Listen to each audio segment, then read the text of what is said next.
آج دوستوں میں بیٹھے ہوئے ہیں، برائیاں، ہماری برائیاں کیا ہیں؟ اس کا مذاق، اس کا مذاق، تیسرا نہیں آیا اس کی غیبت شروع کر دی، یا ایک دوسرے کے ساتھ مذاق اڑانا شروع ہوا۔ ایک دفعہ چپ کر کے بیٹھ جائیں اور اپنے آپ سے کہیں کہ آج میرا مذاق اڑایا جائے۔ آپ بولیں گے مولانا صاحب یہ کیسی بات کر رہے ہیں؟ نہیں تو نفس کو عادت ڈالیں کہ جب آپ دوسرے کا مذاق اڑاتے ہیں اس کو کیسا لگتا ہے، آپ بھی محسوس کریں آپ کو کیسا لگ رہا ہے۔ یہاں نفس کی تربیت یہی تو ہے۔ جب آپ کو برا لگے گا تو آپ آئندہ مذاق اڑانا چھوڑ دیں گے، چھوڑ دیں گے آپ مذاق، یعنی ہلکے ہلکے، آہستہ آہستہ۔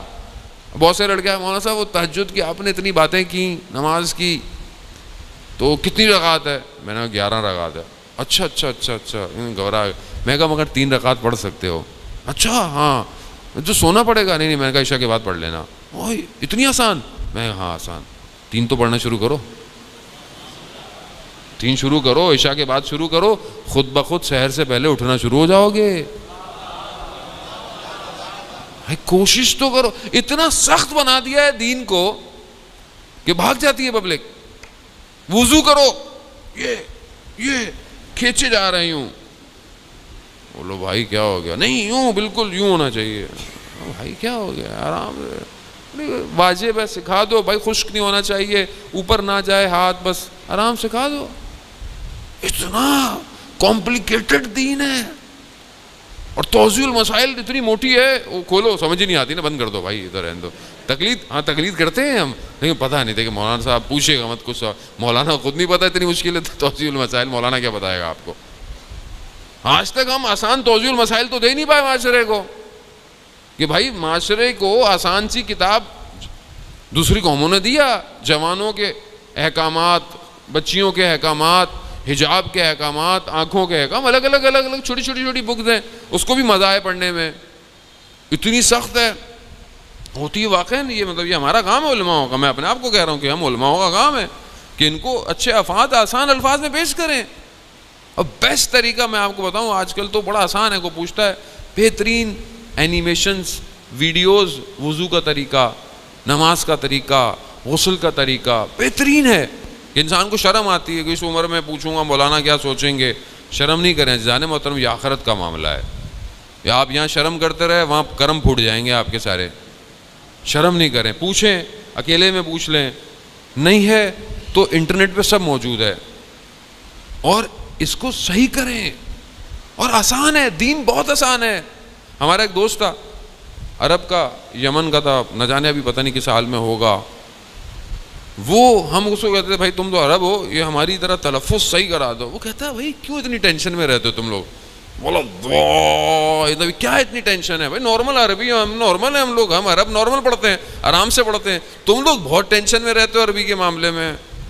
واقعی ہمارے ساتھ ایسے ہی ہے، مخارج بہترین ہونے چاہیے آپ کے۔ نماز جو آپ پڑھتے ہیں، سورہ حمد پڑھتے ہیں، سورہ توحید پڑھتے ہیں، سورہ کوثر پڑھتے ہیں، یہ جو چھوٹی سورت پڑھتے ہیں، علماء آپ کے درمیان میں موجود ہیں، یہاں پہ بھی آتے ہیں آپ کے علاقے میں، اور علماء بھی موجود ہیں۔ بھائی جا کر ہفتے میں ایک دن اپنی سورہ حمد اور ایک چھوٹی سورت جو ہے وہ ان کو سنا دیں، اس میں کیا کتنی مشکل ہوگی؟ اب آپ کو بولے، اب یہ مولانا آپ کو یہ تھوڑی بولیں گے بھائی تمہیں ابھی تک سورہ حمد نہیں آتی، نہیں بولیں گے، قطعاً نہیں بولیں گے، لیکن آپ اپنی آخرت کی طرف توجہ ہوں۔ اور اس کا بیسٹ طریقہ میں آپ کو بتا دوں، قرآن کی اپلیکیشنز آپ کے پاس موجود ہے، انٹرنیٹ پہ قرآن موجود ہے، USB پہ قرآن موجود ہے، ٹی وی پہ قرآن آتا ہے، ڈیلی فجر کی نماز کے بعد کئی چینل آپ کے یہاں پاکستان میں قرآن کی تلاوت ترجمے کے ساتھ سناتے ہیں، کئی چینل، پورے آدھے پارے آ رہے ہوتے ہیں، صورتیں آ رہی ہوتی ہیں، کچھ نہیں ہے، آپ رستے میں جا رہے ہیں، گاڑی میں جا رہے ہیں، موٹر سائیکل پہ جا رہے ہیں، کسی جا رہے ہیں، ہینڈ فری لگا لیں، اس صورت کو چند دفعہ اچھے قاری کی آواز میں سنیں، اچھے قاری کی آواز میں، خود بخود آپ آٹومیٹکلی ٹیون ہو جائیں گے اس مخارج کے اندر۔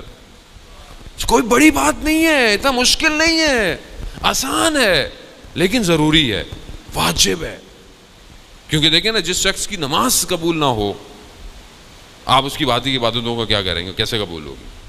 کیونکہ نماز پہلا سوال ہے، پہلا سوال ہے، پہلا سوال ہی یہی ہے، کیا آپ نے نماز پڑھی کہ نہیں پڑھی؟ پڑھی۔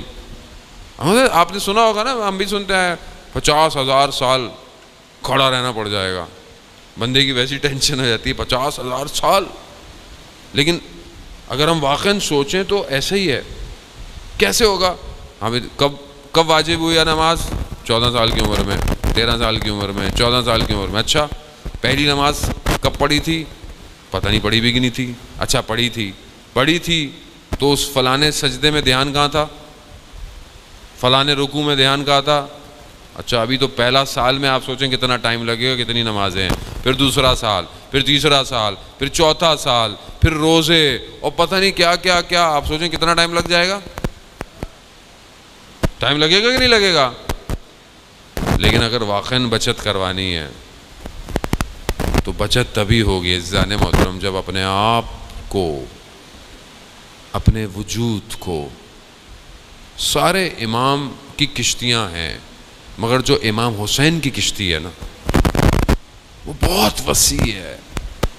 علامہ مجلسی کے بارے میں کہتے ہیں کہ بستر مرگ پہ یعنی آخری وقت میں تو کہتے ہیں کمرے میں کوئی شخص آیا. اور یہ انہوں نے دوسرے عالم دین کو مرنے کے بعد خواب میں آگے بتایا کہ کوئی شخص آیا. میں نے کہا کون ہو؟ کہتے تمہیں تکلیف جو ہو رہی ہے اس کو دور کر دوں؟ میں نے کہا ہاں. کہا اس نے میرے پاؤں پہ ہاتھ لگایا، میرے درد ختم ہوا. گھٹنوں پہ ہاتھ لگایا، درد یہاں تک آیا، پوری نیچے درد ختم یہاں پر. کہا میرے ساتھ چلو گے؟ کہا تم نے میرے سارے درد ختم کر دیے، میں تمہارے ساتھ. کہہ رہا اس نے یوں اٹھایا تو میں نے دیکھا کہ میں نیچے تھا، یعنی میرا بدن نیچے تھا. کہتے مجھے سمجھ میں نہیں آیا کہ یہ میں ہوں یا جو باہر ہوں میں ہوں، کون ہوں میں. لیکن میں نے دیکھا میرے گھر والے اٹھایا، مجھے دفنایا اور میں روک رہا ہوں مجھے مت دفناؤ، لیکن مجھے دفنا کے چلے گئے. کہتے ایسے میں ملائکہ آئے، انہوں نے مجھ سے پوچھا کہ کیا ہے تمہارے پاس؟ اب میں نے کہا کہ علامہ مجلسی بحار الانوار 110 جلدیں اتنی میں نے لکھی، میں نے درس دیا، میں نے تدریس دی، طالب علموں کو یہ پڑھایا. ان کا نہیں، اس کے علاوہ کچھ اور ہے. اب میں پریشان کہ میں اور تو مجھے یاد آیا کہ ایک دن گلی میں جا رہا تھا تو 2 لوگ لڑ رہے تھے اور ایک کو ایک شخص مار رہا تھا. تو میں نے پوچھا کیوں مار رہے ہو؟ کہا اس نے میرے پیسے دینے ہیں. تو میں نے کہا بھائی دے دو. کہا میرے پاس پیسے نہیں ہیں. تو اس کو چھوڑ دو. کہا نہیں یہ میرے پیسے دے گا میں اس کو ماروں گا. تو میں نے اس کو کہا کہ اچھا تم اس کو چھوڑ دو، اس کا جو قرضہ ہے میں تمہیں دیتا ہوں. تو کہتا ہے میں نے ملائکہ کو بولا کہ یہ میں نے کام کیا. تو ملائکہ کہتے ہیں ہاں چلو ٹھیک ہے، کافی ہے یہ تمہارے لیے. یعنی حقوق اللہ کے ساتھ حقوق العباد. یہاں میں نمازیں پڑھ رہا ہوں، سارے کام کر رہا ہوں، زیارتوں پہ جا رہا ہوں بہترین، اور میرا کردار کیسا ہے؟ کردار کیسا ہے میرا؟ کسی کا مال تو نہیں کھایا ہوا، کسی کو تکلیف تو نہیں ہے میرے وجود سے؟ نہیں کردار، یہ کردار تھے کربلا میں عزیزان محترم. کردار پہنچے ہیں کہ آج جنہیں آپ سلام کرتے ہیں.